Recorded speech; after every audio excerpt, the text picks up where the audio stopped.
क्या इंसानों की आंख में दांत निकल सकता है? जी हां, आपने बिल्कुल सही सुना। आंख में दांत। एक मरीज इसी मसले के साथ पटना के Indira Gandhi institute of medical sciences में जून में आए। इस 42 साला मरीज की परेशानी पिछले साल अक्टूबर में शुरू हुई, जब उन्होंने अपने ऊपर के एक दांत से खून बहते हुए देखा। यहाँ पे मसूड़ा में सूजन और ब्लड देना शुरू हुआ। जाके डॉक्टर से दिखाए। ये जब ठीक हुआ मेरा, तो उसके बाद हम दिखाना बंद कर दिए। मार्च अप्रैल मई में यहाँ गांठ बनना शुरू हुआ इसके ऊपर, और आंख के नीचे दांत के ऊपर बीच में गैपिंग में। आधा सिर जो है दाहिने साइड का और आंख के पास का जो पट्टी होता है ना, ये सब पकड़े हुए ये भारीपन जैसा लगता था। पूरा दर्द भी नहीं होता था, भारीपन और सुस्ती ज़्यादा लगता था कि हम सोए रहें इस हिसाब से, और चक्कर आना, और साथ में दाहिने आंख से धुंधलापन। फिर से डॉक्टर के पास गए तो वो बोले कि ये एक ओपीजी एक्सरे होता है। तो एक्सरे कराने के बाद वो बोले कि यहाँ पे ये नहीं हो पाएगा, आप पटना जाके दिखाइए, बिना ऑपरेशन का नहीं। मरीज का इलाज maxillofacial surgeon doctor Priyankar Singh और रेडियोलॉजिस्ट डॉक्टर निमी सिंह ने किया। मैक्सिलोफेशियल की इस्तिलाह मैक्सिला यानी जबड़ा और फेशियल यानी चेहरे से आती है। उन्होंने बताया कि कैसे एक दांत मरीज की आंख से निकलने लगा।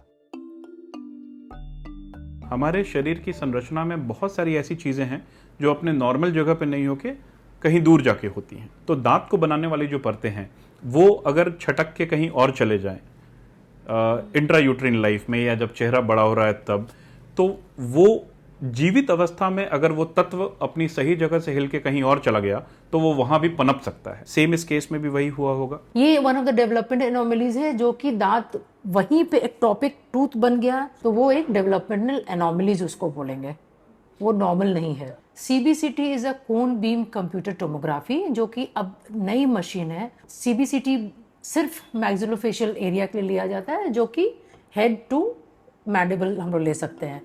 इंसानी खोपड़ी में ऑर्बिट वो हड्डियों का घड़ा है जहां आंख वाक़ होती है। ऑर्बिट की निचली हड्डी इस घड़े का निचला हिस्सा है। टेस्ट से यह पता चला कि दांत की जड़ें ऑर्बिट की निचली हड्डी में घुस चुकी थीं।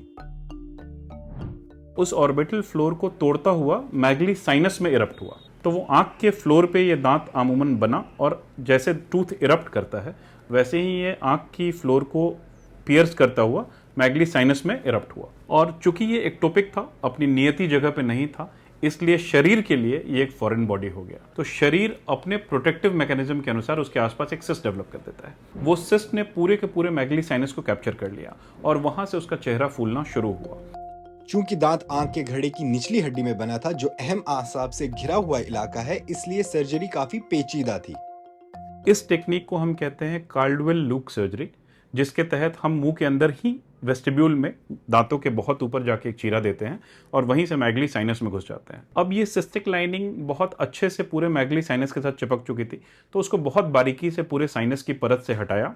जब परत से अच्छे से उस लाइनिंग को हटा लिया, तब हमने देखा कि वो दांत का जो ऊपर वाला मुखड़ा है वो आंख की परत से नीचे आ रहा है। सर्जरी में अगर हल्की सी भी बारीक सी भी गलती हुई तो शायद मरीज की आंखों पे असर पड़ सकता था। जो उसकी शेप एंड साइज थी एक्चुअली होना चाहिए एक मोलर टूथ का, लेकिन वो जो डायमेंशन था वो प्रीमोलर जैसा लग रहा था।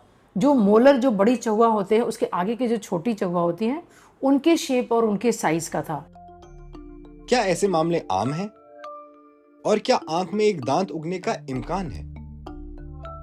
इंडिया में भी रिपोर्टेड केसेस को देखें तो पूरे इंडिया में अभी तक 2 या 3 केसेस ही रिपोर्टेड है। एक आर्टिकल हम लोग देखते हैं 2020 में रिपोर्ट हुआ था चेन्नई में, डॉक्टर एस एम बालाजी जो इंडिया के बहुत फेमस सर्जन है, उन्होंने किया था ये। एक उनका रिपोर्टेड केस दिखता है फ्लोर ऑफ द ऑर्बिट उतने ही डेप्थ में जितना हमारा है। इतने वाइटल स्ट्रक्चर्स के नज़दीक और आज तक कोई रिपोर्टेड केसेस नहीं है। मरीज के जबड़े में किसी दांत की कोई कमी नहीं थी, तो इसलिए जब सारे दांत उपस्थित हों और उसके बाद भी कोई नया दांत बने, उसे हम सुपर न्यूमररी टूथ कहते हैं। सुपर न्यूमररी और सुपर न्यूमररी टूथ आमतौर पे होता जबड़े के आसपास ही है, उसका भी एक टॉपिक होना बहुत रेयर होता है। रीअकरेंस की संभावना, दोबारा दांत बनने की संभावना तो नहीं है। तबीयत मेरी एकदम से ठीक है। थोड़ा सा वहीं खान पान में 5 दिन लिक्विड पे रहे, हम दूध पानी पे रहे, और अभी खिचड़ी वगैरह कुछ सॉफ्ट चीज़ खा रहा है। 15-20 हज़ार के लगभग में, यही जो भी लगा होगा, 15 लगा होगा, 12 लगा होगा।